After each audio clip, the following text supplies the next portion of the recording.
سے ملتے جلتے 3 واقعات محدثین اپنی کتابوں میں لے کے آئے ہیں۔ یہاں پہ صرف خوشوں نے، صرف کھجور کے دانوں نے رسول اللہ کی رسالت کی گواہی دی، اور دوسرے واقعات کے اندر ایک عرابی کو، جو ایک بنو عامر کے شخص کا بھی واقعہ موجود ہے۔ تینوں ملتے جلتے واقعات ہیں۔ ایک بدو اور آیا، رسول اللہ صلی اللہ علیہ وسلم نے کہا خیر کی بات چاہتا ہے؟ کہا جی ہاں بتائیے۔ کہا مجھ پہ ایمان لے کے آ کہ میں اللہ کا رسول ہوں۔ کہا آپ کا گواہ کون ہے؟ کہا یہ کھجور کا درخت اگر گواہی دے مان جائے گا؟ کہا مان جاؤں گا۔ درخت کو بلایا، درخت نے آ کے کلمہ پڑھا، اشہد ان لا الہ الا اللہ واشہد انک محمدا عبدہ ورسولہ۔ وہ عرابی حیران رہ گیا۔ اسی طرح بنو عامر کے قبیلے کا جو شخص آیا تھا، اس کو بھی رسول اللہ صلی اللہ علیہ وسلم نے یہی نشانی دکھلائی تھی۔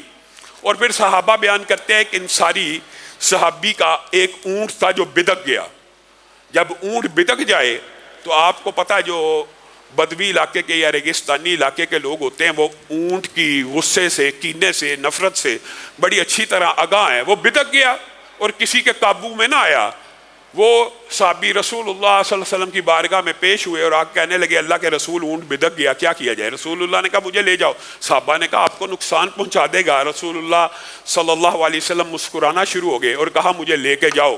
رسول اللہ صلی اللہ علیہ وسلم اس اونٹ کے پاس گئے، اس کے کان میں کچھ بات کہی، وہ اونٹ تابع دار بھی ہوا، مطیع بھی ہوا، فرما بردار بھی ہوا۔ رسول اللہ صلی اللہ علیہ وسلم نے اس انصاری صحابی کو اس کی ڈوری بھی پکڑا دی۔ اور یہ بھی 3 مختلف روایات اس باب میں بھی موجود ہے، اور بعض محدثین کا خیال ہے یہ ایک ہی واقعہ ہے جس کو راویوں نے مختلف انداز میں بیان کیا ہے، اور بعض محدثین کے نزدیک یہ متعدد اور مختلف واقعات بھی ہو سکتے ہیں۔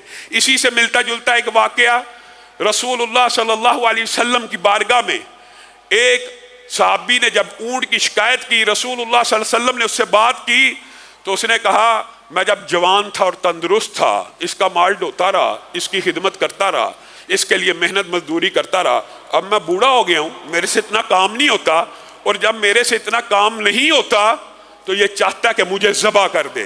ساری زندگی خدمت کی ہے، ساری زندگی اس کے پیچھے گال دی ہے، اور اب یہ مجھے ذبح کرنا چاہتا ہے۔ رسول اللہ صلی اللہ علیہ وسلم نے یہ بات صحابی کو بیان کی۔ اور اسی طرح کا ملتا جلتا ایک اور واقعہ، اونٹ نے کہا یہ مجھ سے کام تو زیادہ لیتا ہے لیکن مجھے خوراک تھوڑی ڈالتا ہے۔ تو رسول اللہ صلی اللہ علیہ وسلم نے جانوروں کے بھی حق بیان کرتے ہوئے کہا ان سے اگر کام لینا ہو تو ان کو بھی خوراک پوری ڈالا کرو۔ اور یہ جانوروں کے اندر، اسی روایت کے اندر ایک اور بات بھی موجود ہے کہ رسول اللہ صلی اللہ علیہ وسلم نے جب اونٹ کو بلایا تو وہ اپنا سر زمین کے اوپر رکھتا ہوا اس عالم میں آیا کہ صحابہ دیکھ کے حیران رہ گئے۔ اے اللہ کے رسول، یہ اونٹ آپ کو سجدہ کرتا ہے۔ اے اللہ کے رسول، یہ درخت آپ کو سجدے کرتے ہیں۔ یہ درخت اور اونٹ آپ کی آواز پہ لبیک کہتے ہوئے دوڑتے ہوئے آتے ہیں۔ اے اللہ کے رسول، ہمیں بھی اجازت دیجئے، ہم بھی آپ کو سجدہ کرنا چاہتے ہیں۔ اگر جانور آپ کو سجدہ کرتے ہیں، درخت آپ کی آوازوں پہ لبیک کہتے ہوئے دوڑتے ہوئے آتے ہیں، پتھر آپ کو سلام کرتے ہیں، تو ہمیں بھی اجازت ہونی چاہیے کہ ہم بھی آپ کو سجدے کریں۔ رسول اللہ صلی اللہ علیہ وسلم کی پیشانی پہ بل پڑ گئے، اور آپ نے صحابہ کو مخاطب ہو کے کہا یہ جانور ہیں، اور یہ جو تم دیکھتے ہو مفہوم یہ ہے، یہ تو تعظیم کے، عبادت کے سجدے نہیں ہیں۔ اور اگر میں اپنی امت کے اندر کسی کو سجدہ کرنے کی اجازت دیتا تو میں محمد صلی اللہ علیہ وسلم اپنے آپ کو سجدہ کرنے کی اجازت نہ دیتا، بلکہ میں ان خامدوں کو سجدہ کرنے کی اجازت دیتا جو اپنی بیویوں کو حلال، مفہوم یہ ہے حلال طریقے سے کما کر ان کے منہ کے اندر لقموں کو ڈالتے ہیں، ان کو پہناتے ہیں، ان کو کھلاتے ہیں، وہ کھلاتے ہیں جو خود کھاتے ہیں، وہ پہناتے ہیں، بلکہ اپنی جیب کے اوپر ضرب لگاتے ہوئے اپنے اہل خانہ کو اپنے سے بھی بہتر رکھتے ہیں۔ خود تو دھوپ میں، خود تو مشقت اور محنت کے اندر پستے رہتے ہیں، لیکن اپنے گھر والوں کو کسی چیز کی، کسی شے کی کمی نہیں آنے دیتے۔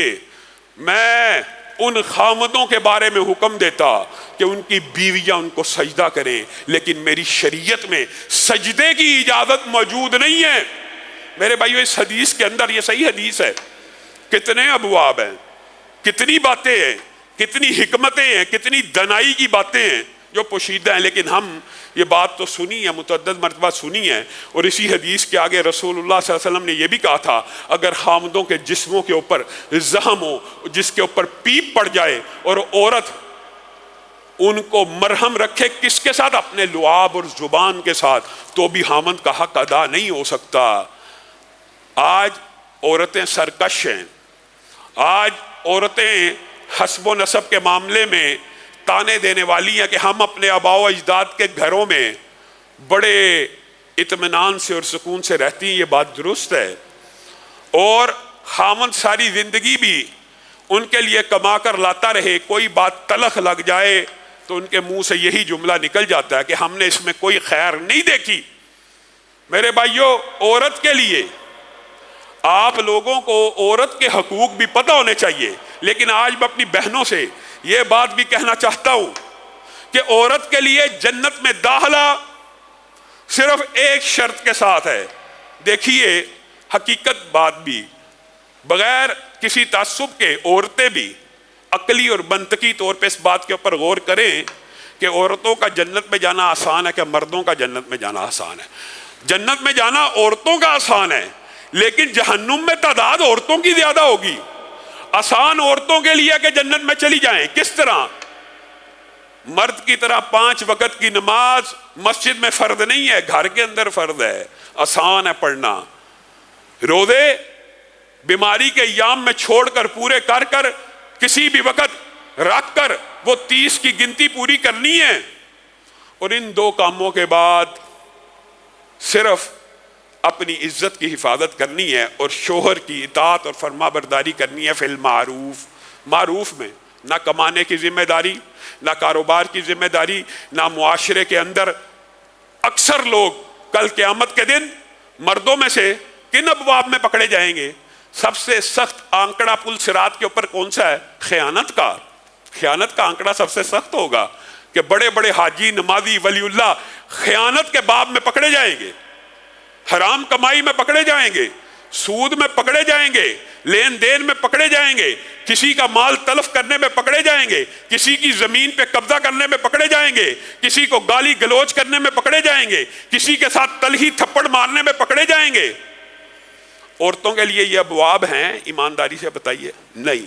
رسول اللہ صلی اللہ علیہ وسلم نے فرمایا صرف یہ کام کر لے اور اس کے بعد خاوند کی اطاعت اور فرما برداری فی المعروف، نیکی کے کام میں جو حکم دے غیر اسلامی اس میں اطاعت نہیں ہے، لیکن جو اسلامی دے اس میں اطاعت ہے. حتیٰ کہ رسول اللہ صلی اللہ علیہ وسلم نے کیا کہا تھا، اگر عورت کو صحیح معنوں میں غیر اسلامی حکم کے بغیر خاوند یہ بھی کہے اس پہاڑ کو اس جگہ سے اٹھا کے اس جگہ رکھ دے، تو عورت کے اوپر واجب ہے کہ اس کو رکھ دے. عورت کے اوپر واجب ہے. اور پھر اس کا فائدہ کیا ہے؟ اس کا فائدہ اتنا عظیم ہے، حدیث میں آتا ہے یہ عورت صرف یہ 3 کام کرنے کے بعد خاوند کی اطاعت کرتی ہو تو کل قیامت کے دن جب جنت کے دروازوں پہ پہنچے گی تو 8 کے 8 دروازے اس عورت کو پکارے ہوں گے کہ اے مومنہ مجھ میں سے داخل ہو جا، اے مومنہ مجھ میں سے داخل ہو جا. لیکن ہماری عورتیں تلخ رویے کا شکار ہیں، سرکش ہو چکی ہیں. کس وجہ سے؟ اس کے اندر بھی معاشرے کے اندر جو پھیلی ہوئی افراط و تفریط ہے، فیمنزم کے نعرے ہیں، عورت کے حقوق کے جھنڈے ہیں، عورت کو بے پردہ کرنے کی سازشیں ہیں، عورت کو بے حیا کرنے کی تحریکیں ہیں، عورت مارچ کے دل فریب نعرے ہیں.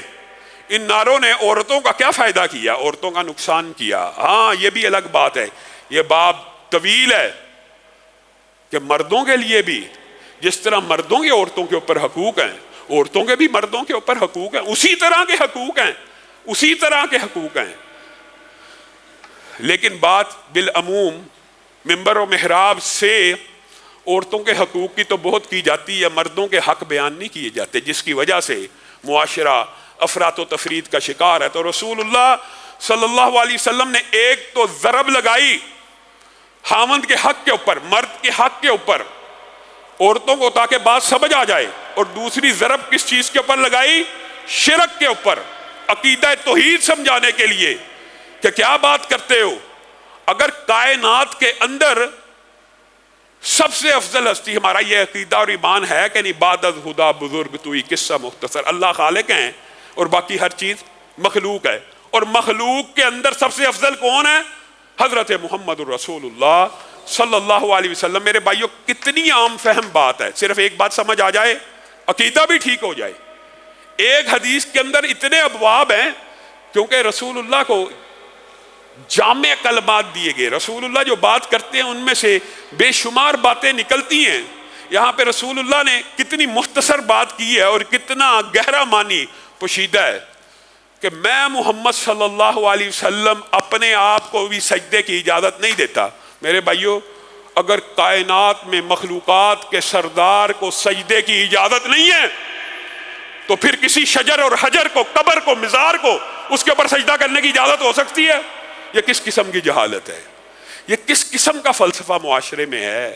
اگر رسول اللہ کے سامنے جھکنا انسان کے لیے رسول اللہ کو سجدہ کرنا جائز نہیں ہے تو پھر کسی حجر، کسی قبر، کسی شجر، کسی مزار، کسی بوٹے، کسی پتے، کسی ڈالی، کسی مٹی کو سجدہ کرنا جائز ہو سکتا ہے؟ بات ہے تب کتنی عام فہم بات ہے، عقیدہ بھی درست ہو جاتا ہے۔